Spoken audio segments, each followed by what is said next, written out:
It's great. Good morning. Welcome to Stories to Watch.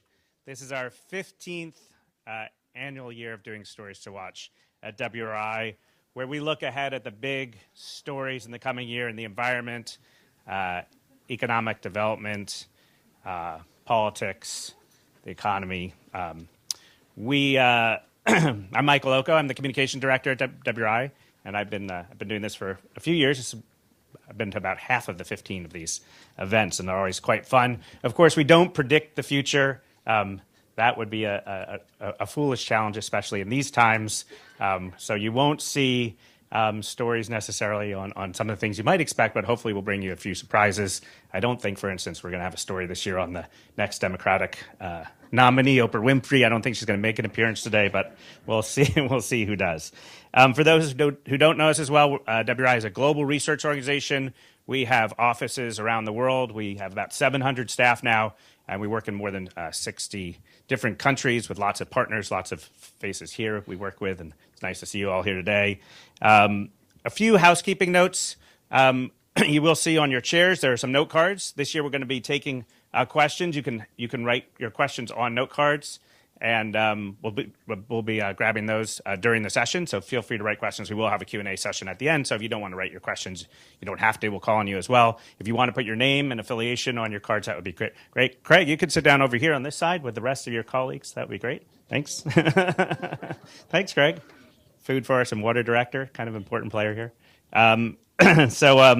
Also, we will be live streaming this, so please follow along, and you can tweet or share on social media your thoughts and impressions, STW18. And please do stay in touch. Let us know what you think. Send us an email. Sign up for our digest, WRI Digest, that comes out weekly to follow our stories, and do stay in touch and let us know what you think. So without further ado, I'd like to turn it over to WRI's president and CEO, Andrew Steer. He does not need an introduction. He is a well-known economist, has been working on these issues for many decades. He meets with heads of state and CEOs around the world and collects great information, and he is eager to get going. So without further ado, I'll turn it over to Andrew Steer. Here. Great. Thank you, Michael. Welcome. It's a great pleasure to have you here. We still have seats at the front, so please feel free to join us. One of the reasons we do this each year is actually because it helps us and our staff to sort of just clarify our own thoughts. So what to be looking out for. So we start in December last month, and we actually have some very interesting internal discussions, a lot of arguments about what to watch out for. So these are issues that we think are rising this year. Now two sort of warnings. One, we presented this to our management team yesterday, and the reaction was, this is more wonky than usual. So if you find it a little sort of too wonky, too technical or whatever, then just, tell me to lighten up. Second, we actually cover quite a bit. And so I'll talk quite quickly, and some of the charts and so on, you won't have time to really digest. If you feel that's really annoying you, put your hand up and just say, relax, and we'll try and slow down a little bit. So stories to watch, 2018. Look, 2017 wasn't the easiest year. We've got to admit that, but there were certainly good points. The economy did actually very well globally, quite healthy, record stock market. And it's important to remember that actually in 2017, the rate of acute poverty in the world fell to its lowest rate in history. It's estimated that 38 million people in the world were lifted out of poverty in 2017. Now, some fell into poverty, but this is a net number. These are obviously estimates. We're an institute that is not an environmental institute. We're an institute that believes in sustainable development. So this gives us great joy. But the cost of the growth continues to be extremely high. This year, the year we've just leaving, hottest El Nino year in history, third hottest year in recorded history. After 3 years of really stable greenhouse gas emissions, we saw what's estimated a 2% rise. This is really bad news for something that happened in 2000 2017, again, partly because there was reasonably strong economic growth. And I think everybody knows the strongest and the wettest recorded hurricanes in history were recorded. So too, shocking flooding in several places in the world, notably South Asia, worst fire in recorded history in California, and a shake-up in geopolitics.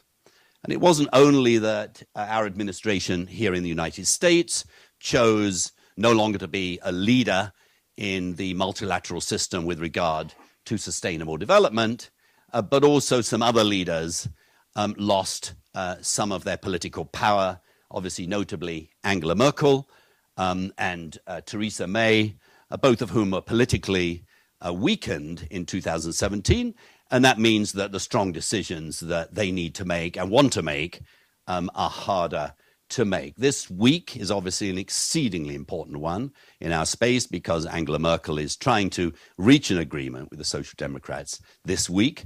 And failing that, there may be new elections, and who knows? We need European elections. Obviously, Mr. Macron came onto the scene and he said, let's make the climate great again. So we certainly have some that are wanting to play the role. Last year, when we finished this presentation, somebody said, well, actually, they say this every year. They say, how did you do last year? And we've never told them before. But this year, we're going to tell you how we did last year. And we don't predict things. So the first question last year was, how far will Mr. Trump go? And our estimate was that actually Mr. Trump did quite a bit of harm in our area, but he didn't do as much as he would like to have done, quite frankly. There are still dozens and dozens of lawsuits. And I think, this is the beauty of the United States Constitution. But clearly negative overall. Second question we asked, will there be a renaissance of fossil fuels the way that the new US administration wants, or will we see renewable energy surge? Clearly this was positive. The number of coal-powered plants in the United States announcing their closure actually accelerated after the Trump administration, even although coal exports from the United States increased. But we saw a continued, dramatic increase in renewable energy, whereby China, for example, announced another $360 billion investment over the next 3 years in renewable energy, and probably about $300 billion investment in renewable energy over the last year. The third one will momentum on climate continue, or will other countries follow or lose their enthusiasm for climate action because of the United States? This was actually highly positive. We do a lot of tracking of all the other countries. We haven't identified countries that are saying, look, if they're not going to do it, we're not going to do it. If anything, we see the others. So that's positive. The next story was, what about the business sector? Will the business sector play a bigger role? This also was positive. I mean, none of these would all have to be out here if you really wanted to solve the problem. So I might sound optimistic. I'm not. These would have to be doing a lot better if we're going to solve the problem. But nonetheless, I mean, we now have 340 major global companies that are committed to science-based targets. That means we're not only going to reduce our emissions, we're going to reduce them and decarbonize according to what science demands. This is a very remarkable thing. And then two final stories. What about mobility? Will the kind of shared economy, electrification, autonomous vehicles, will it help? And the answer is sort of neutral. 25% increase in electric vehicles last year. Not the kind of breakthrough that will happen. And finally, what about plant-based protein? Are we all going to gradually turn away from meat? This was actually quite positive. And partly because of this, no, not because of this, but this last year saw the introduction of a McVegan burger in Finland. They're trying it out in the Finns. I guess I don't know why, but anyway, so that's a sort of assessment of last year.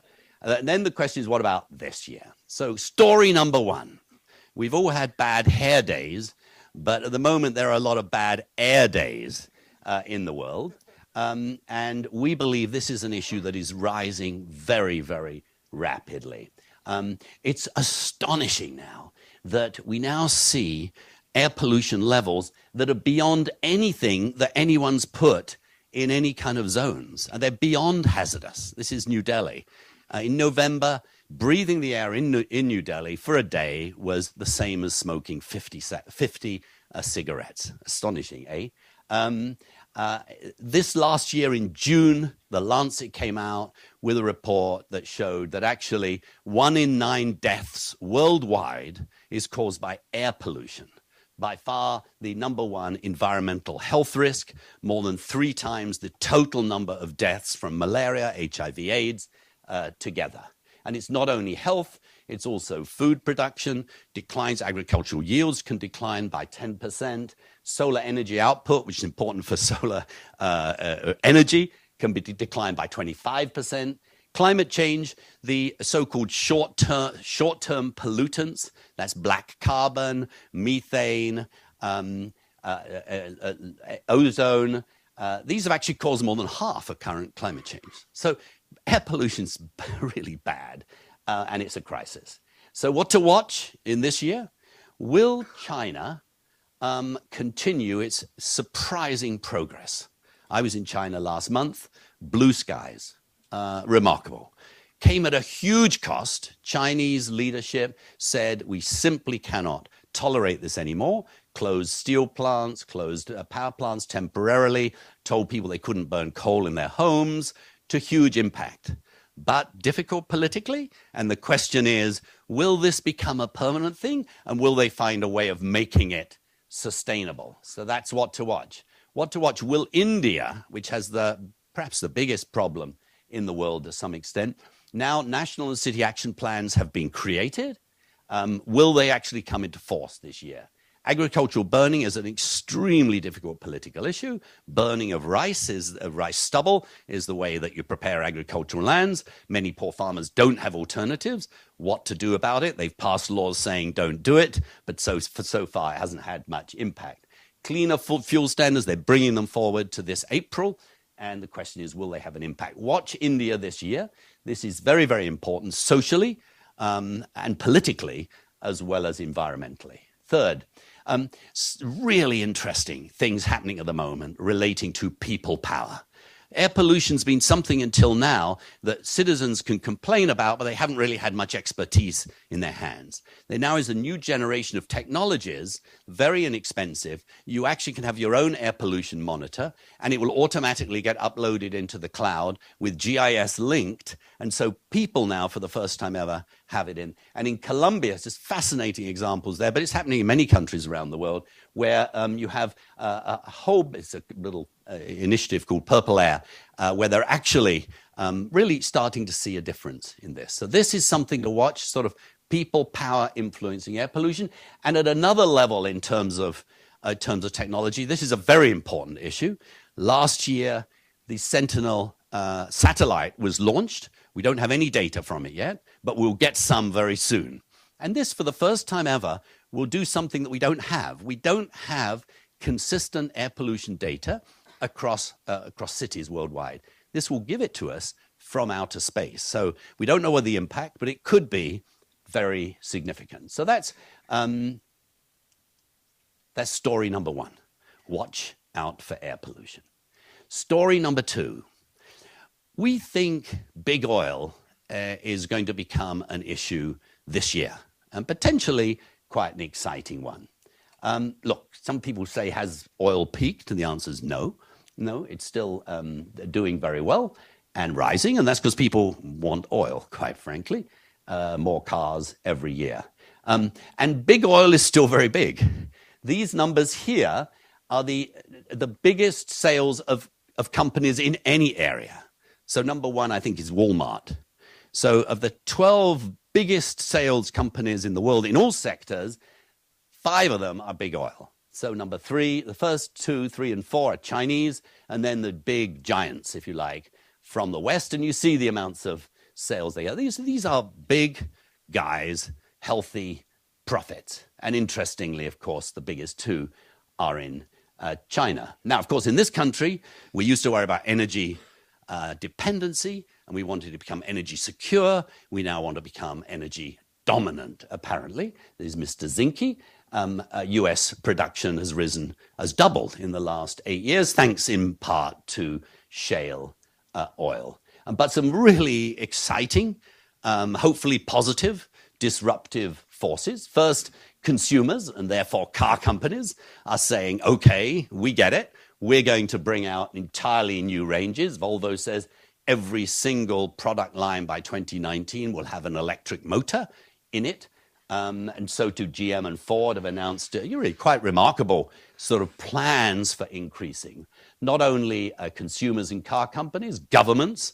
This last year, UK, France, Norway, Netherlands says it's goodbye to the internal combustion engine.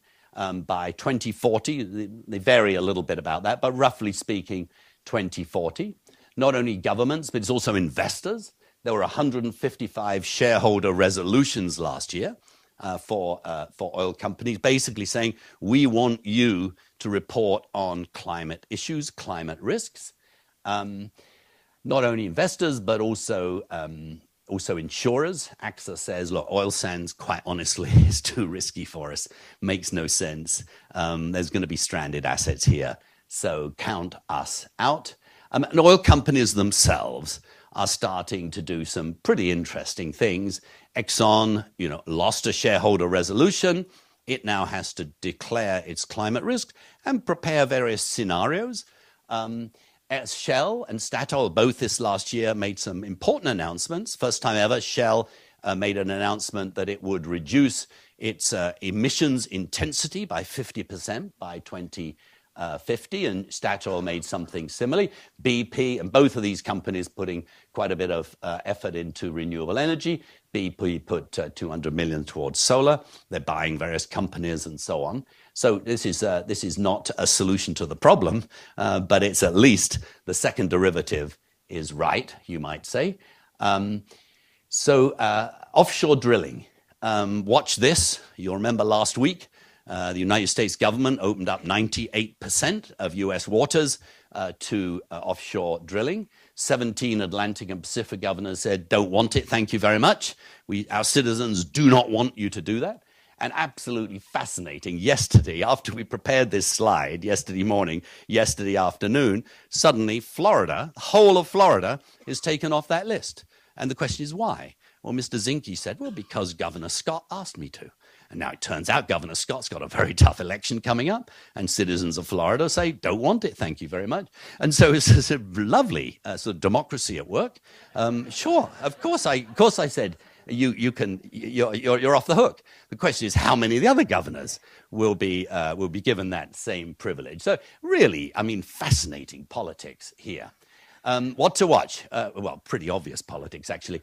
What to watch? Will more governments ban gas cards? On deck, you could say, Mrs. Merkel has said, we're going to ban gasoline and diesel cars, but I don't have a date for you yet. China has said, count us in, we're going to do it. We're working on precisely when it will be. They're all talking in the 2030 to 2040 range. India has said 2030, but they don't really have a plan yet. So it's not, I don't think it's yet really in law. California says, yes, we're going to do it by 2040. And the question is, will there be more? If you add all of these together and the ones that are announced in 2017, you have half of the entire automobile stock by 2040 will be in non-internal combustion engine automobiles. So there's something going on here. Watch this story. Still on the issue of oil, will development banks really close the door on oil and gas? President Kim, in the Macron summit last month, he announced no upstream oil and gas. Asian Development Bank, African Bank, pretty much in the same place. Will this now become accepted policy? I love this picture.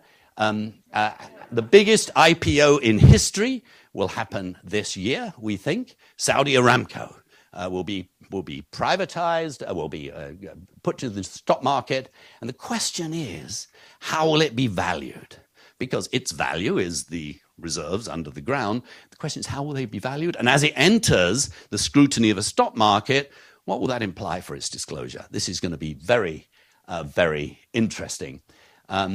Will others follow the world's largest pension fund? In 2017, the Norwegian, basically sovereign wealth fund, the largest in the world, $1 trillion, said its advisors advise them to stop financing oil and gas, even although, of course, the revenues for that all come from oil and gas.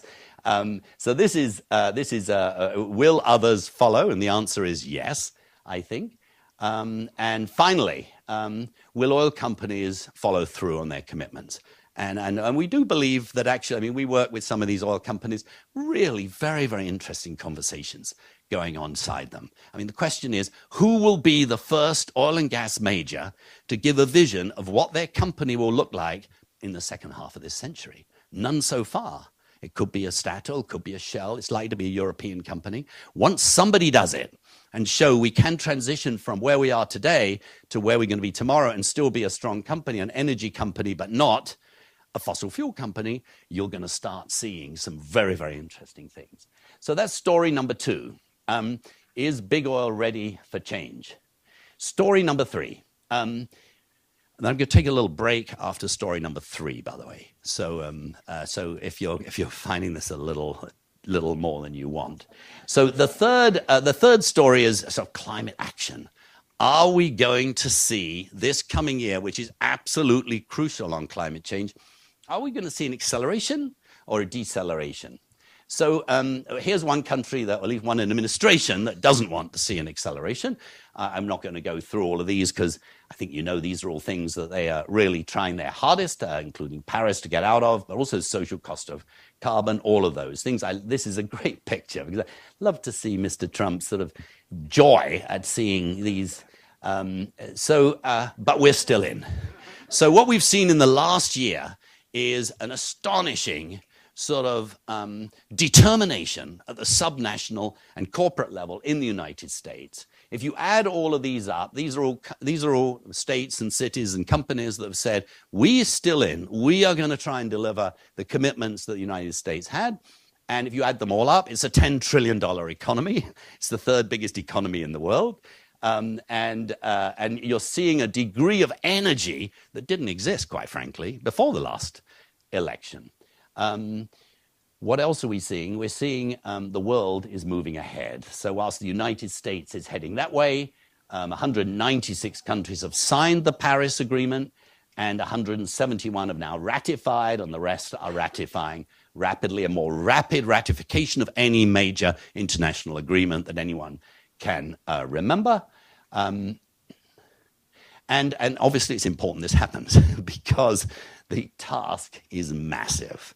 You've all seen charts like this. This is to get to 1.5 degrees. So, I mean, this just shows you how astonishingly difficult it is and how each year you wait, how the cost of and the degree of the plunge grows. So what to watch this year? Well, who is going to lead? Mr. Macron says he wants to lead. Will Europe continue to be able to play the role? And we mentioned already Angela Merkel.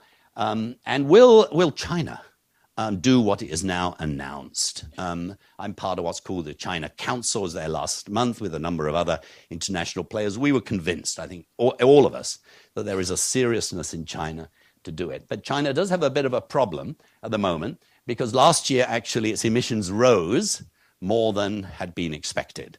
And whilst coal use had fallen for the previous 3 years, it looks like in 2017 they rose a little bit. So China wants to lead and will lead, but it really, has to figure this out as well, and it's trying to do that very much. And as you know, it's already this year launching its what will be the biggest carbon cap and trade system in the world. Watch China closely this year. Watch India closely. I think everybody remembers that when Mr. Modi came in, he said, I don't just want 20 gigawatts, I want 100 gigawatts of solar energy, biggest increase of any country in history in terms of rate. Well, it turns out that actually now it looks like they may be ahead of target. We're all surprised. We'll learn a lot more in 2018. What to watch? Will U.S. national action add up? September is going to be a very important month.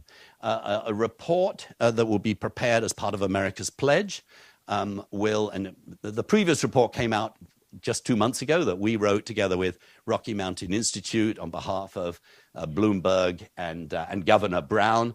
That did the first cut. This will be a much more serious cut, looking at the implications of all of those subnational and corporate commitments on overall achievement, and that will be launched in September.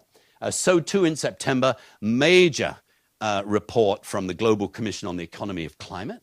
And you remember 4 years ago, there was a very important report which influenced thinking a lot to show that, yes, actually, you can go from today's high-carbon, low-efficiency world economy to tomorrow's high-efficiency, low-carbon world economy in a way that benefits people today. And they're going to come out with a major new report in September. Both will be presented at the California Summit, which will focus primarily on subnational action and corporate action, but also very much with a global theme. This will be a very important meeting. Obviously, November's an important month. I don't need to tell you that. And I won't go through all of the arithmetic here, and I think we understand this very well. But what is important is we're starting to see within Congress, on both sides of the shop now, this was founded just in 2016, so-called Climate Caucus by a Republican and a Democrat from Florida. They only allow Democrats in when they have an equivalent Republican. We made this slide yesterday morning, and yesterday afternoon, 2 more joined, which was very nice. So the question is, after the election, will we start to see this start to grow? And we actually are reasonably optimistic. We hosted a reception for the leadership group of this recently, and we were quite struck by the thoughtfulness of those who participate. And finally, next December, there will be the next negotiations, the so-called COP. It will be in Poland, in a coal mining area. So that will be interesting. It would be an important decision-making time. And the reason is that the way that the Paris deal works is, you remember the first set of commitments, they weren't supposed to or expected to solve the problem. The idea is every 5 years you upgrade them. And we're now in year 3. This is the year we decide, are we going to see that momentum? And so there's something called the Talanoa Dialogue. That basically is every country exposes its own NDC and what it's doing to the world, and you sort of have a discussion. It's not a tough review, but it's a process by which the idea is you sort of ramp up the level of enthusiasm. The Paris rule book still has to be sorted out, a whole bunch of rules on accounting and so on, and a whole bunch of pre-2020 issues, which you might think are not important, but politically they're hugely important because rich countries made commitments on their emissions and on finance for 2020, and some of them are not delivering. And so if they don't deliver, if they don't demonstrate this year that they're going to deliver, then quite frankly, G77 is not going to be so well disposed. So this is a very, very important meeting, and we and you, I'm sure, will be following it and will be obviously there. We work with lots of the delegates that are there. So that's story number 3. Will the world honor its commitments? Now, questions. I was told now to tell you if you've got questions, you can write them on a piece of paper. But also, I'd like to now, for the first 3 stories, if anybody's got any questions on those quickly, we'll take those before going. There's 3 more, and they're shorter, the ones that are coming, by the way. You'll be glad to know. Anybody want to ask a question or make a rebuttal at this stage? Okay. It either means you're enjoying it so much you want to get, yes. We've got one on the Yeah. Climate Caucus. Yeah. On the Climate Caucus, we've got 66 members now, 33 Republicans, but membership doesn't seem to mean action. You said they're serious, but why do you say they're serious? What are you seeing that the rest of us are not about their seriousness? Christina, do you want to have a word about that? By the way, I totally agree with you on there's no action, so don't get me wrong on that. The issue is, I think a lot of people thought when some of particularly the Republicans joined this up, this is a way of letting their voters know, actually, I care about this. We don't know, the jury's still out, but we do sense there's sort of some degree of a thoughtfulness. I mean, they really are listening to their constituents. Anything you'd like to say? The only thing I would add, I agree that that's where we are right now, but I think that we've met with a lot of them, and I think they're very different along the spectrum of their commitment. I will not predict, but I think it's possible that one of the Republicans might introduce a carbon fee bill at some time, and they did vote as a caucus to and successfully stop an amendment on the floor that the Republicans were pushing to make the Department of Defense not be able to look at climate change. And so now that is going forward. That was pretty hopeful. I will agree that we want to see more action, but I also think the fact that they're continuing to put themselves out publicly as trying to position themselves in a different place than the Trump administration on climate change is in response to what constituents in lots of places want. I think it's interesting that Mark Sanford, who joined yesterday, cited sea level rise in South Carolina as a concern, because the bottom line is there's no turning the tide back on this. And I think this is an example of Republicans and Democrats, but Republicans in certain areas just saying it doesn't make sense anymore for me to pretend this isn't happening. And the other member was, cited Superstorm Sandy in Long Island. So those impacts aren't going to go in a different direction.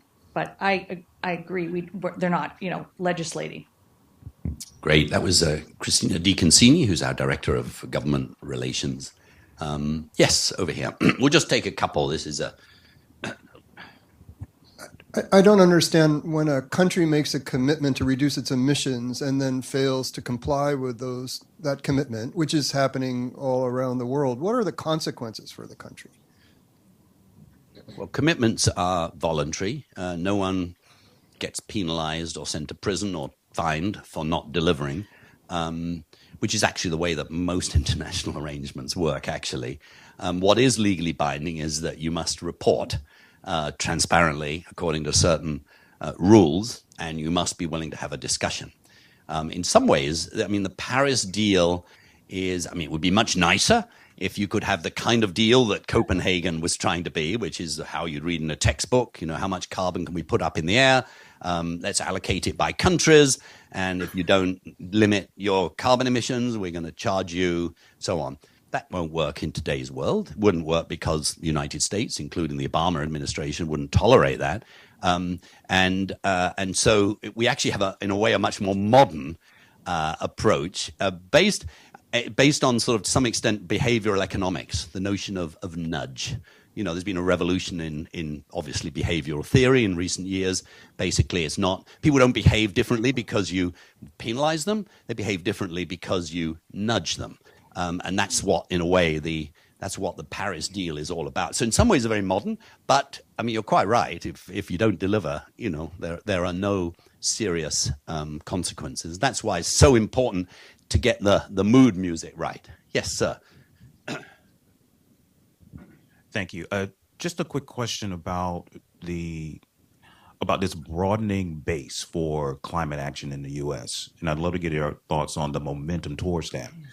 I get a sense that there are obviously groups out there, in addition to the Climate Caucus, there's the group that's looking at climate and environmental justice issues within Congress.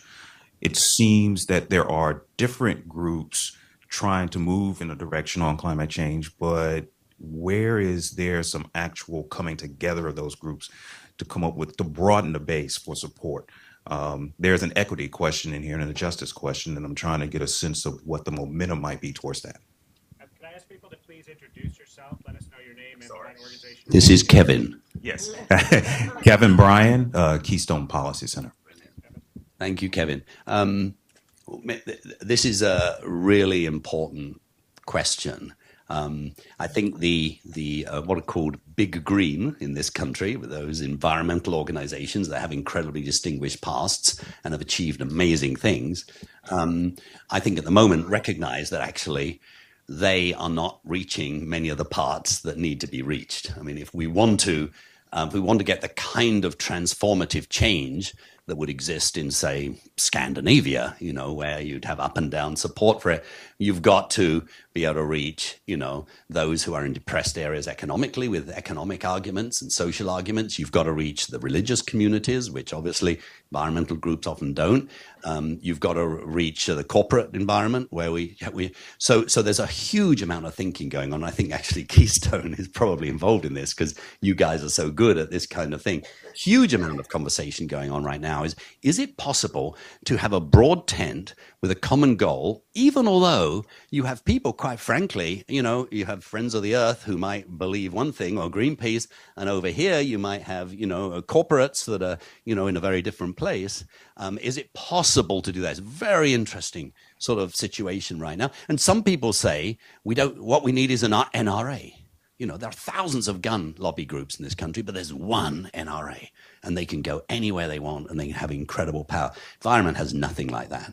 Others would say, well, maybe sort of like the Chamber of Commerce would be an interesting example, where very disparate membership, and they differ on different things, but there's a sort of a common purpose. And so this is a really live issue right now, the one that you raised. We'll take one more, and then we do want to get through them all. Yes, from Mars. Hi, yes, Ashley Allen from Mars.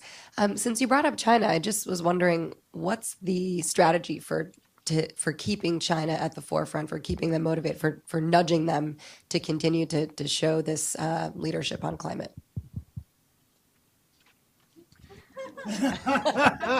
It's great standing here because when you can't answer a question, you just point at Manish Bapna and he'll give the answer. That is the question. Is what in a world where a deal was struck 2-3 years ago, and the Chinese feel that the U.S. have backed away from that deal, how do you sustain commitment from China? And I think there's 2 or 3 ways in which conversations are taking place to try to do this. One, there is a recognition that China's commitment to a low carbon future is largely driven by a real commitment around a new growth model. They know the current growth model has kind of run its course. They need a different growth model, new sources of innovation, new sources of markets for different products, that there's a real deep commitment to that. So I think to some extent, continuing to demonstrate the economic benefits of climate action is a huge part of the conversation with China, creating export markets for low carbon products, a huge conversation as well. So kind of one is around the economics.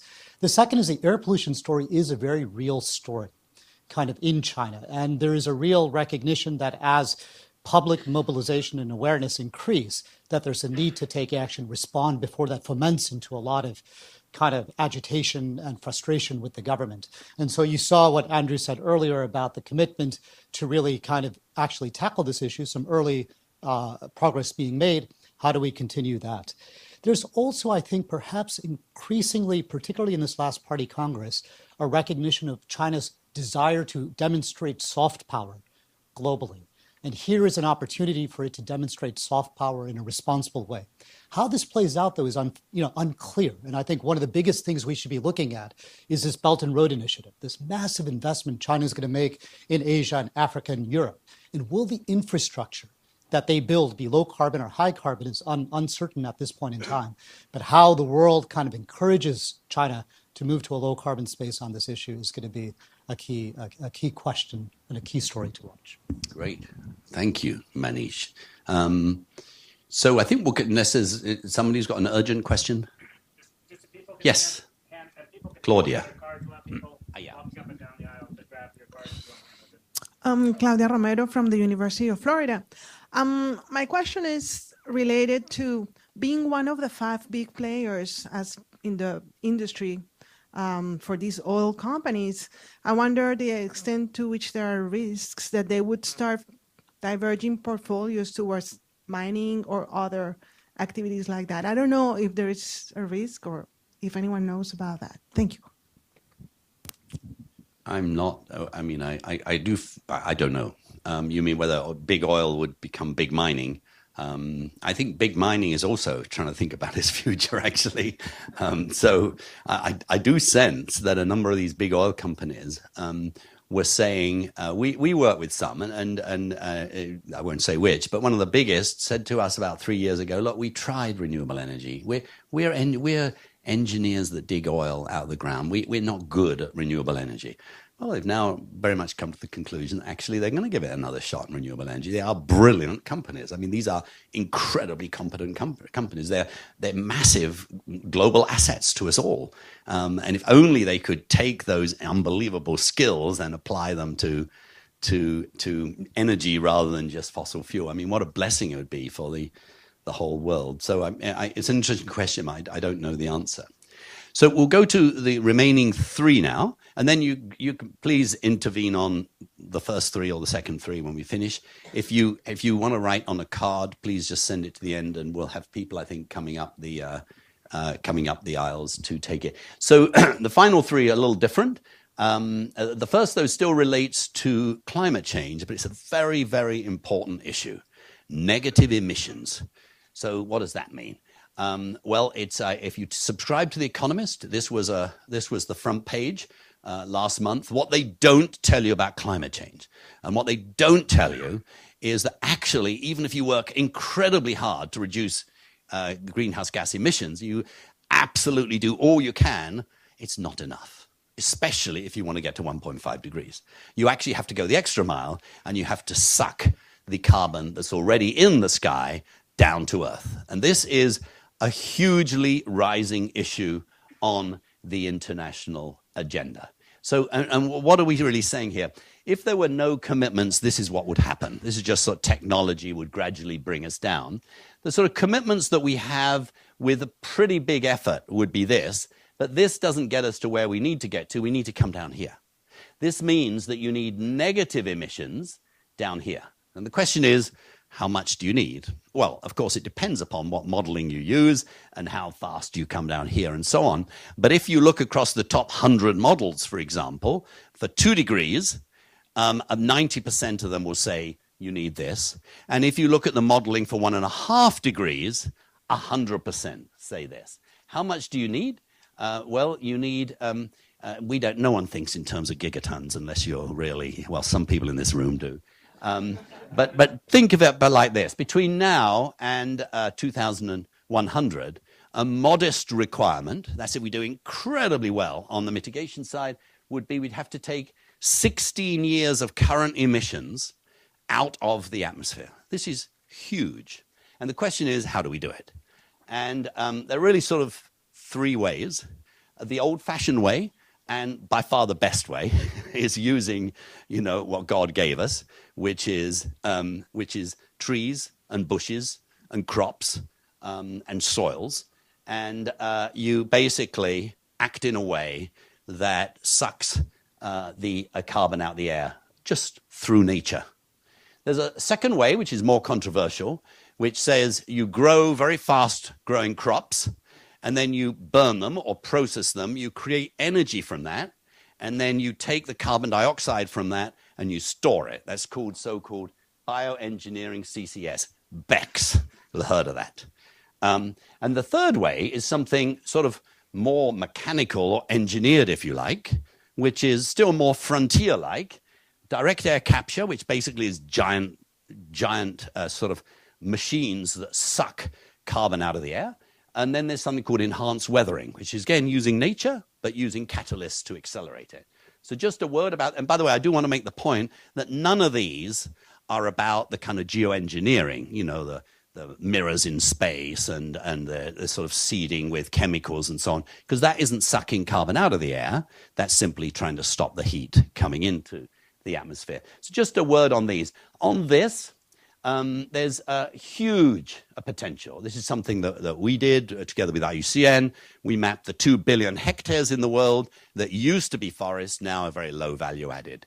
The UN goal is that 350 million of these hectares would be restored by 2030. This would have a huge impact. And already there are about almost 50 countries that have made commitments of about 180 million hectares to move it forward. Now, moving that into action is a very hard thing. There's plenty of money available to it on the sidelines, but there's a huge amount of sort of risk management work and deal making that needs to go on. But there's a fantastic opportunity there. And it's not just about restoration, it's about stopping cutting trees, because what we do know is if you leave a forest, it actually will keep sucking carbon out of the air more than most scientists used to believe. So that's the natural strategies. This is, and by the way, this costs, almost very little per ton of carbon. I mean, for $5 a ton, you can do basically all of this. Most of this justifies itself just on good economics and good finance. You don't need actually the environmental benefit to come from this, but it'd be nice if there were a carbon market that would help it. This is quite different. There are 3 companies at the forefront of this at the moment, and it may well be that 20 years from now, this is very important. This is currently expensive. It would cost somewhere between, don't take these numbers seriously, but between $400 and $600 per ton. But of course, like everything, those will gradually come down. This would be a different world if we had these machines everywhere, but they're being tried out, and they work, but they're very, very expensive. Even more expensive, but more natural, you could say, is this. And you wonder, what's this got to do with sucking carbon out of the air? Well, there are certain kinds of rocks that actually absorb carbon, and they become carbonates and so on. And it would take place naturally, but you can accelerate it. And there are various ones, like this is an asphalt mine in Canada. This would, I beg your pardon, an old asbestos mine. This mine alone, done right, over time would absorb a gigaton of carbon. And so there's some interesting technologies. These are more expensive, quite frankly. So this is sort of way up there. So what to watch in this space as this issue rises on the agenda? In September, there'll be a very, very important IPCC report. It will, for the first time, focus exclusively on 1.5 degrees. And the question will be, how central will this issue of negative emissions be? And I think it will be very central. This will force negotiators and national policymakers to think hard about where they're putting their resources. And one of the things that they will do is they'll need to say, why is it that overwhelmingly climate finance goes into mitigation in terms of energy, renewable energy and all those other things, and very, very little goes into the green side of the agenda. And here are some numbers here. So leading up to the COP in December, we will start seeing a lot of discussion about this issue, partly because the rates of return from this are actually very, very high if you focus on that left part of the curve we talked about, which is the natural ones as well. What to watch? This year, the first ever zero emissions gas power plant in the United States will open in Texas. This is a new technology called the Alum cycle, never really been tried before. Looks like it might be promising. Why does it matter? Because if it matters, actually, it will demonstrate that actually CCS is not prohibitively expensive after all. And this will help a lot on, for example, BECCS, which would be something that could then rise on the international agenda. I hope you're all with me so far. So let's see. So that is the story number 4. And you may wonder why these basalt cliffs, and that's because this is one of those rocks that is very, very good at absorbing carbon out of the air. Now, story number 5, totally different. An issue that is rising on the agenda quite dramatically right now is the link between resource scarcity and security, physical security, social security, and poverty reduction. I think people mostly know that this last year was a very tragic year in terms of humanitarian crises. The worst year since World War II, 83 million people. A lot of that had to do directly and indirectly with water. The lack of water, the lack of food led to a lot of the requirements. They're not exclusively, obviously, so we're not saying climate change causes all of this, but it is a threat multiplier. Agriculture is the driving force of water consumption in the world. We run an instrument called Aqueduct, where for the 15,000 watersheds in the world, we analyze water risk, and we also project it. And we can go down to quite a lot of detail. I won't explain all of this, but this is for current risks. This is projecting into 2040. We use IPCC scenarios, and we use population growth and economic growth. So we look at demand and a supply of water, and we see a really sort of massively worrying thing. If you're in charge of food security in South Asia and it's irrigated, and you look at the water risk, you have to think hard about what you're doing. And there's quite a lot of evidence that's mounting from good research that shows that actually the resource scarcity exacerbated, whether it's here in the Syrian war, I mean, the fact that it was preceded by this worst drought ever, so too in places like Chad, a loss of Lake Chad by 95%, obviously has led to some really very tragic sort of social disruptions. And so water is a very important thing. Now this year, the Security Council will almost certainly take up this issue. There are 3 members on the Security Council: Netherlands, Sweden, and Ethiopia have said that they regard this as a very, very important element of global security. So watch for that. Also watch water sharing and the politics thereof. The biggest dam in Africa will be opened in 2018, the so-called Ethiopian Renaissance Dam. As you can imagine, there are a lot of issues still to be sorted out according to how quickly they fill up that dam. Sudan and Egypt downstream will either have adequate or not adequate water. So you can just imagine, just as happened in many other places like the Mekong River or in the great rivers of South Asia, there are some very, very important and tricky issues. And as water becomes scarcer, these issues are only increased. Cities this year, a number will be facing very serious crises. This in turn will get citizens in a certain a degree of anger and demand for change. Cape Town is perhaps the most dramatic. They actually have called Day Zero. They're clicking down to April the 22nd as the reservoirs are falling, and when it reaches 13% of capacity, they will not be able to use any water in their taps. The question is, what will they do? So you can imagine how this is going to have quite a big impact. Water is clearly, an incredibly big issue. This year, we are bringing out something we called Aqueduct Food, and that will look for every crop in the world and every region in the world. We will be able to assess, based upon projections of water, what that will do for food availability and risk of food insecurity. And so we hope this will be useful to policymakers around the world.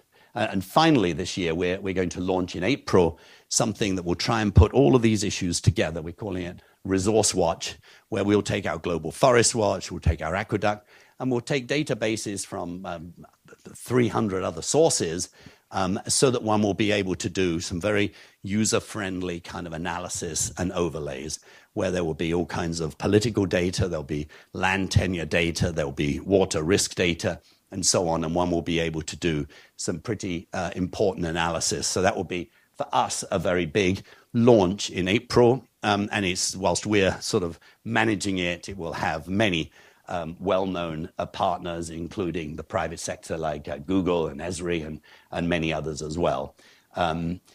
So that was number 5. Can early warnings prevent future conflicts? And finally, I'm sure you're sorry there's only one more story to come. The final story, for the last 5 years, every time we present this, someone afterwards said, why didn't you put oceans on the agenda? So it's worth waiting for, because this is the year of the ocean. The ocean is rising, literally and politically. We are, because of that, we are now engaging in a very big way in oceans, in a way that for the last few years, we haven't so much. I think most of you would know that oceans are incredibly important for generating oxygen, for absorbing 90% of the additional heat from greenhouse gases, absorbing actually the greenhouse gases themselves, 30% of them. But also, as you know, obviously, the temperature's been rising and also acidification's been growing. So you've got just a tragic situation. I mean, now half of the world's coral reefs have been lost. The best scientists are saying, you know, by 2040, 2050, we can't really see a future. I mean, this is just a massive tragedy for the world and a crisis that the world hasn't focused on. And we're also drowning in plastic. There'll be more plastic than fish in the ocean by 2050 with just huge costs. And 90% of the fisheries are fully exploited and so on. So this is a tragedy of the commons, just writ large. But the good news, we've never before had a global goal on oceans, SDG 14. We've never before had a major UN conference last summer where 1,400 commitments were made. A special envoy was created. And we're starting to put together a program. We'll try and make the whole thing add up. What to look for?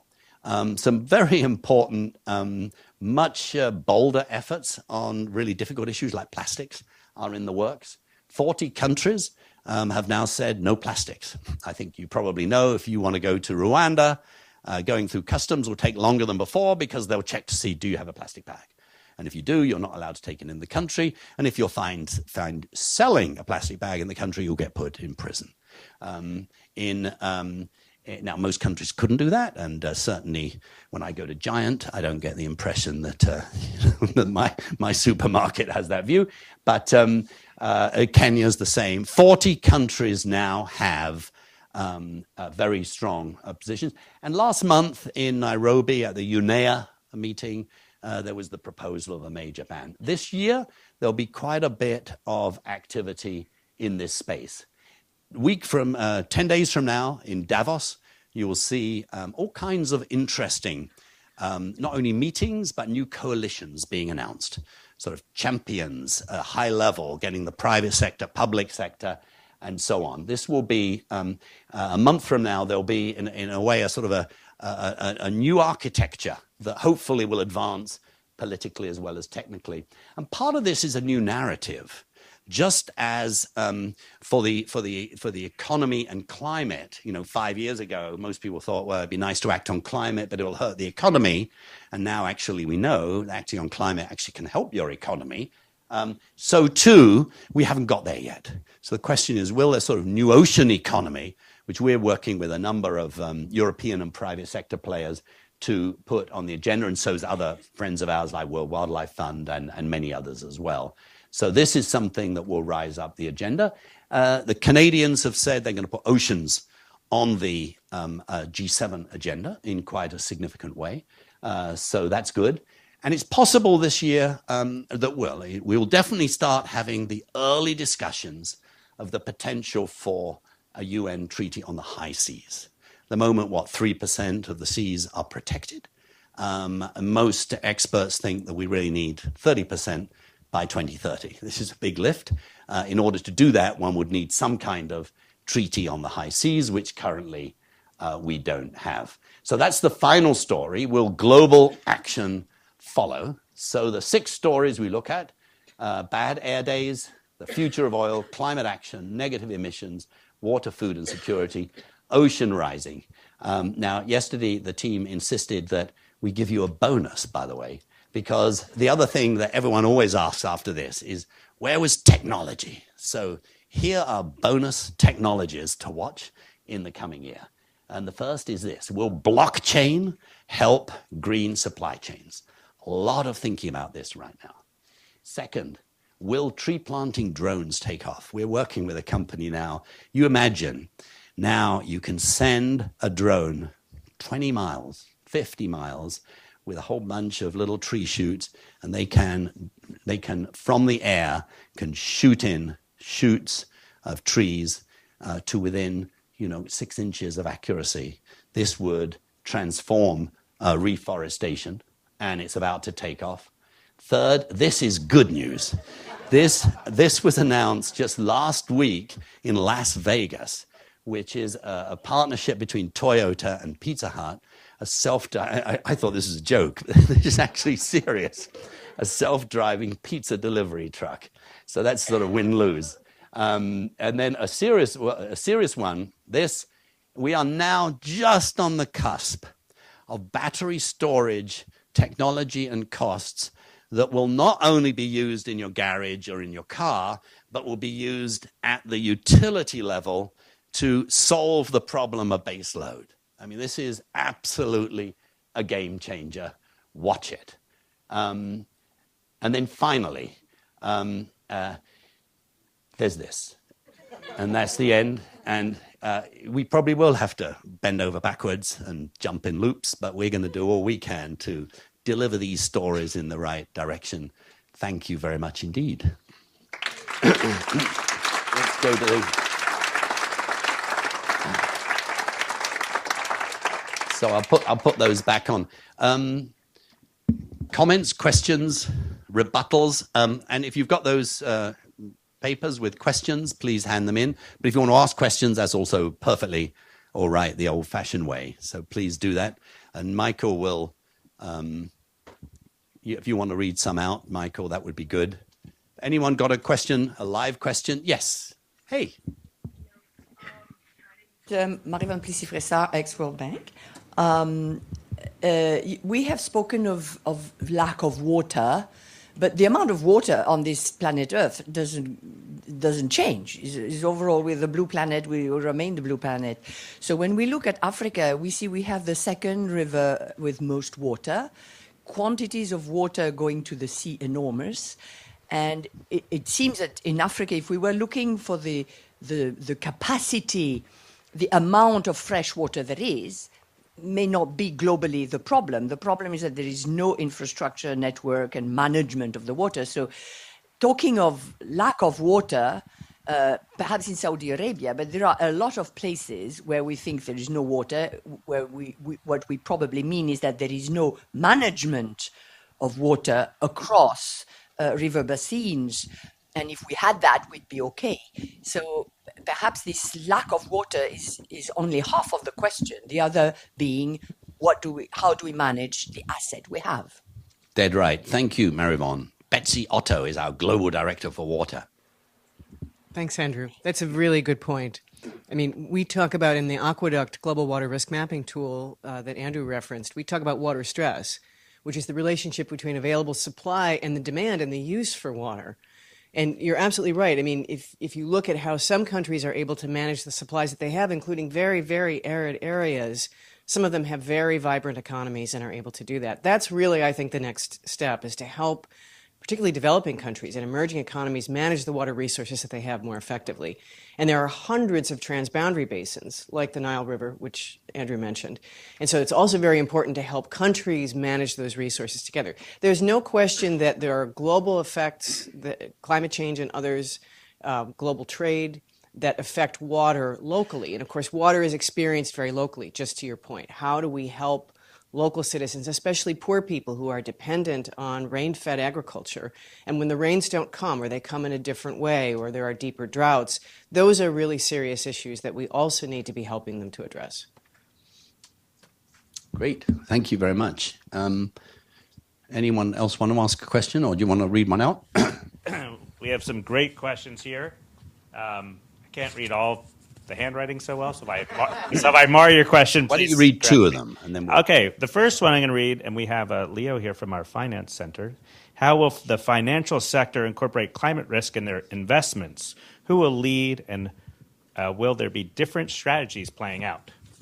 That was a good one. And there was one here on the next one we'll do is, if President Trump imposes tariffs on imported solar panels, how much do you think that will hurt the solar industry in the U.S. and will it impact the global industry? This one comes from Jennifer Ludden, who I don't see Jennifer, but thank you for. Oh, there you are. Hi, Jennifer. Great. And I know Nicholas has been following the solar issue. So those are two: one on the financial sector and one on solar panel tariffs. Good. Well, where's Leo? Leo's over there. Leo, Leo's our global director in charge of finance. And if WRI staff, just please do introduce yourself and your position here so people know who's responding. A very important question on climate risk. I think I would highlight here three things. The first is simply divesting. You'll see continued efforts by banks, by different financial companies to step away or divest out of certain sectors they see as too dangerous. Andrew mentioned a couple. Coal, of course, being the most obvious, but there may be others. And so there will be some sectors, some places in the system where financial institutions want to say, we're out of there. We think it's too risky, either because there's danger of stranded assets or because they see physical risks that are not being taken account of. The second thing is more complicated.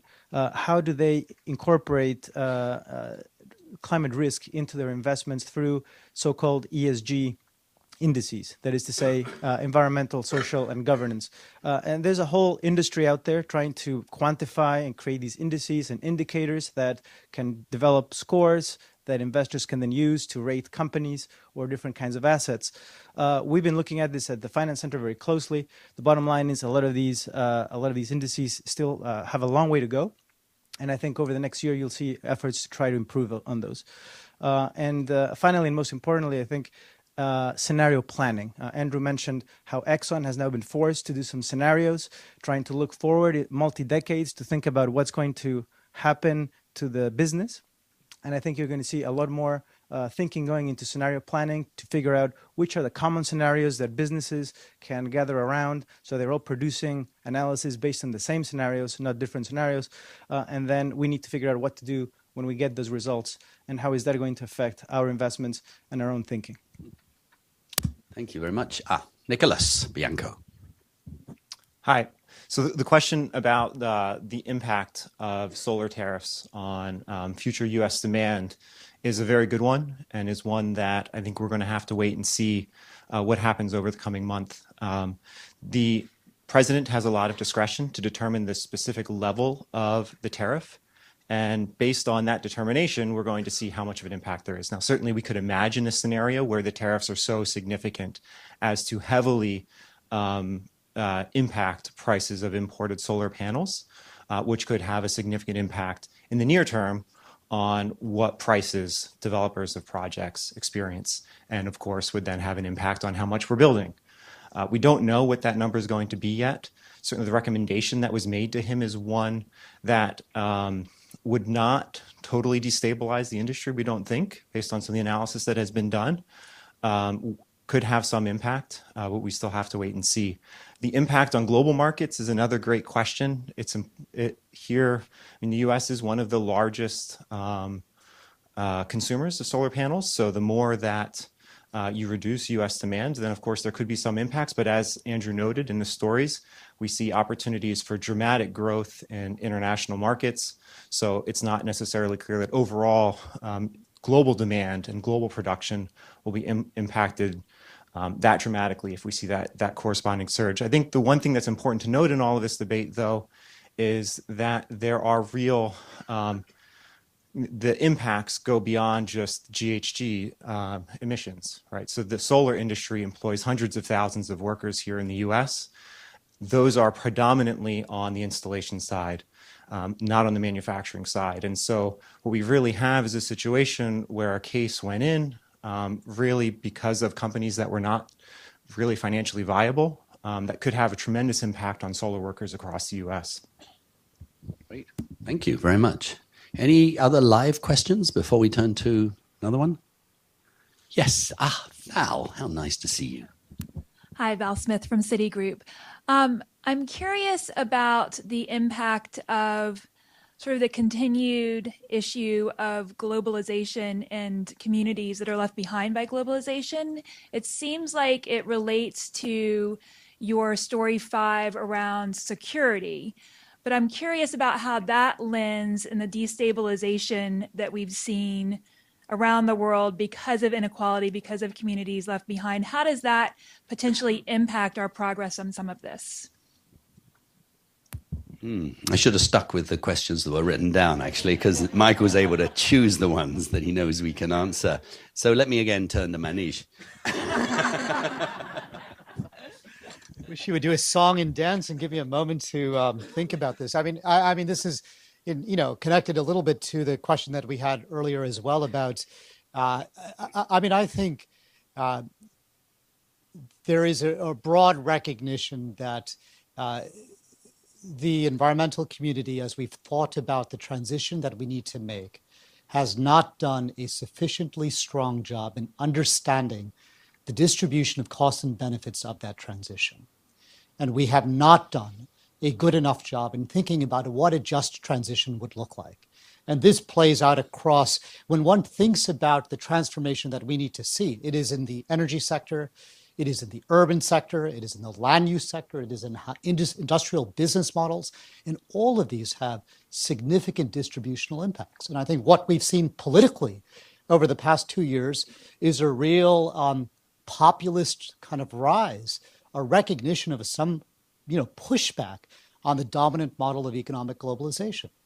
And that is in part because people are highly frustrated with what they feel are benefits that aren't accruing to them. So I think we as a community need to do a much better job in each of these areas in thinking through how we actually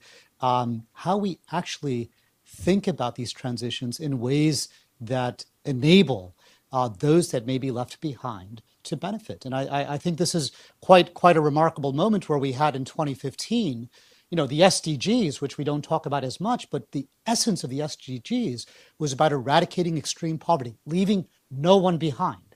And then you have the Paris Agreement about striving to a 1.5 degree world. How we bring those two agendas together across all sectors in all geographies is the quintessential question that I think we need to answer. In 2 minutes at high level, I think it's exactly the right question. Perhaps some of my colleagues, if they want to jump in, can talk about within specific sectors how to do that. Thank you, Manish. Yeah. It is an absolutely central issue, which I think the entire environmental movement, by the way, needs to grapple with much better. On our Global Commission on the Economy and Climate, full of globally famous people. In many ways, the most insightful person of all is a woman called Sharon Burrow, who's head of the World Trade Union movement. And I mean, she's totally committed to transformation. She said, we are, but has to be just. And the current situation is not just. And sometimes what we are proposing is not so just, at least the way we're proposing it. And we just got to grapple with that. Thank you very much. Michael. Okay, I'll do 2 more if I could. First question is, what is the primary regulatory gap between air quality monitoring and reporting policy in China and that in the United States? This comes from, is it Arnell or Arnold from CRA? And Jessica Seddon, who leads some of our urban work, is going to answer that one. And then our next question after that will be, food scarcity is a major issue identified, but UNFAO and other research shows that 1/3 of global food produced is wasted. What food conservation, food waste efforts are underway? This comes from Emmett from the Environmental Law Institute, and this we would call a softball. And I'll ask Greg Hansen, who leads our Jessica to answer that one. But first on the regulatory gap between air quality and monitoring, Jessica Seddon from our cities team. Thank you. Hi, I'm Jessica Seddon from the cities team. I lead urban development. The primary gap, I think, is there are a couple of them. One is that the monitoring infrastructure in the U.S. is far more uniform across the territories. The monitoring infrastructure in China, however, is changing and improving, probably much faster than the U.S., so this gap is slowing. The amount of investment at city and national government that's going into monitoring, new forms of monitoring, new forms of combinations of ground monitoring and satellite use, it's very open to innovation in monitoring, and it's spending a lot on that in analytics. So the gap is closing. The second area where there's somewhat of a gap, but it's also closing, is in building the capacity to act on that information and to move that information into investment planning, into industrial planning, into enforcement. And I'd say right now what we're seeing is that China's showing an incredible appetite for taking very economically and socially costly action. If that's sustained, and our current trends of what we're investing in terms of the EPA and investing in terms of costly enforcement action continue, that gap is also going to close, unfortunately. Thank you, Jessica, very much. Craig Hansen, a Global Director of Food, Forest, Water, and the Ocean. Is that all? Yes. Who asked that question? There you are. Oh, yeah. I can speak to you over here. There we go. Expand the scope here of where the talking is. Great question. I mean, we hear this a lot, right? If there's food scarcity issues, all these challenges we're facing, oftentimes we just have to grow more food. But we and a bunch of others are saying, wait a second, is that really true? Do we have to grow more food, right? Because it's true. 1/3 of all food is lost or wasted between farm and fork. 1/3, right? That's amazing. So why don't we actually use better that which we already grow? Right? Huge implications for food security, climate, land use, economic development, you name it. The question was, do we see any traction on this? And I think the answer is a definitive yes. Right? Compared to 5 years ago, there was a budding movement to actually tackle this issue of food loss and waste at the heart. There's actually an SDG target on this, target 12.3, global goal to cut in half the rate of food loss and waste around the planet by the year 2030. We have a group of champions. We are fortunate to be the secretariat of this movement of champions, executives from the private sector, ministers of agriculture and environment, heads of UN agencies, who are working together to inspire ambition, mobilize action, and accelerate progress towards achieving that target. I think what you see is a couple things, and the key things to keep an eye out for. One is targets, right? Targets set ambition, ambition motivates action. We have a global target in the SDGs. Past 2 years, we've seen big companies actually set reduction targets. The Consumer Goods Forum, who sells anywhere from 25 to 50% of all the world's food, they actually have a target to cut in half food waste by the year 2025. And just 4 months ago, the Global Agribusiness Alliance, a group of some of the biggest food producers on the planet, right? Very active in Africa, Asia, et cetera. They also now have a target to reduce food losses by 50% by the year 2030. Measure, the second thing to look at is measurement, right? What gets measured gets managed. And we're starting to see countries and companies actually measure how much food loss and waste they're experiencing now. So they actually know where the hot spots are and can actually take action. They can monitor progress over time. And finally, it's all about action, right? That's what happens at the end of the day. And I'd keep an eye out for more and more stories of action on the ground. You're going to see more and more public-private partnerships, modeling what Netherlands has done, Denmark, the UK, even the United States has done, getting private sector, working with civil society, working with governments to get in place the programs, the policies, the incentives, et cetera, to tackle food loss and waste in countries. This year, I think you'll see a number of countries in the developing world, Indonesia, Colombia in particular, following the same model. And finally, better technologies on food storage. If you look at places in Africa and food security, about 2/3 of the food loss and waste occurs near the farm, 2/3 in Africa. They need better storage technologies so that the crops they do actually harvest will make it to market and make it to their plates. Yeah, I think you will see much more financing going in and an explosion of new technologies to help ensure the storage, better storage of the food that actually is grown in these places. Thanks. Great. Thank you very much indeed. We're heading now towards the finish line. Do we have one more? We do. We have more than one, but we probably will get to all of them. I'll give, should we do two more? Yep. Okay, great. I'll do two more. This question is, given that transparent reporting of emissions is a core element in the Paris Agreement, do you expect any pushback from government against full reporting? Relatedly, how do you think trends for governments to limit civic space may limit public impact into government policy on climate? And we're going to ask Paula Caballero, who's the head of our climate program, to answer that one. And the last one here, and I'm sorry that we won't get to all, please do follow up with us if we don't get to your question. We're going to ask, for the forest restoration campaign, how is WRI working to control the inflation of financial expectations problem that plagued REDD+? That comes from Jack at the University of Florida, and I think Rod, who leads our forest program, is going to take on that difficult question. So first we'll go to Paola Caballero for the question on the Paris Agreement. Will we have pushback against full reporting? Thank you, Paula. Thank you very much. Who gave that question? Very good. This is actually at the heart of really making Paris operational. And that's why Andrew was mentioning that one of the key deliverables that we're expecting to see at COP24 is the Paris Rulebook. And at the core of the Paris Rulebook is the transparency framework. And it's not just on emissions, it's also on finance. We need, and countries are calling for, a better management and better understanding of emissions trends, but also how financial pledges are being played out. WRI is keeping very much a close eye on that. We have a very broad consortium called PACT that we're working with developed and developing countries to really put together a series of analysis. We already put some out for COP23 to help guide the negotiations so we can have the very, very strongest outcome at COP24 in terms of a very, very rigorous rule book that will underpin the Paris rule book at COP24.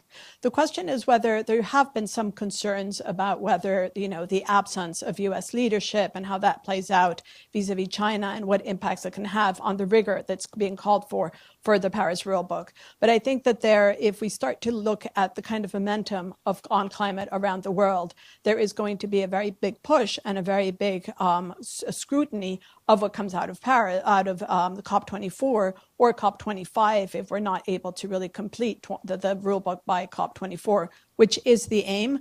But there might be a trade-off in terms of finishing the rule book on time and the rigor. And we need to ensure that it is sufficiently rigorous and that there's enough of a rigorous follow-up after COP24 to really put the right rules in place. But what we're seeing is also that there are demands very strongly from other sectors of society and other levels to really account for what is happening. So WRI, together with a host of other institutions, led by under the initiative of America's Pledge, for example, put out the America's Pledge report that Andrew was alluding to earlier, which really was accounting for what has been done so far in the subnational state by this very vibrant momentum at subnational level among states and cities and businesses that do want their efforts to be accounted for, to be fully accounted for. And we're working on a second report that, as Andrew said, will be coming out at the California Summit, which is trying to take full account of what is being done and looking at what other opportunities there are.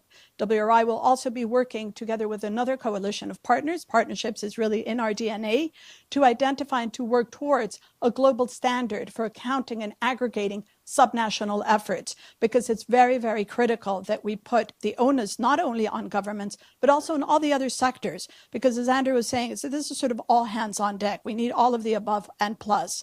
So yes, there is a big push for rigorous accounting. There is a big push for a very rigorous transparency framework coming out of COP24, but that's not the only answer. And yes, in some cases and in some countries, curtailment of participation can impact, not just influencing and how citizens impact and influence climate strategies, but a host of other ones. And so we are also working with the governance center here at WRI on climate governance. Manish is leading the open government partnership, which is also starting to see how we can empower citizens and put the kind of tools that Andrew was referring to, the data and the information, so that they can become more powerful. And this is a global problem. So we're collectively shining a light on what needs to be done on all countries and at all levels in the world. So an interesting space to watch for sure next year. Thank you. Thank you very much, Paula. Rod. Thanks, Andrew. Jack Putz, thanks for the curveball question. Repeat it. So the question is the false expectations raised around REDD+, which for those of you who don't know was a scheme for forests that would create incentives to prevent emissions and encourage restoration. A lot of big money was talked about that never really materialized, so I acknowledge that problem. But in the words of our senior fellow, Francis Seymour, REDD+ is a great idea that's never been tried. So we're still hopeful that the money can flow, and a lot of the effort that's gone into preparing for REDD can be realized. Switching to restoration, our effort to avoid that problem with restoration centers around two things.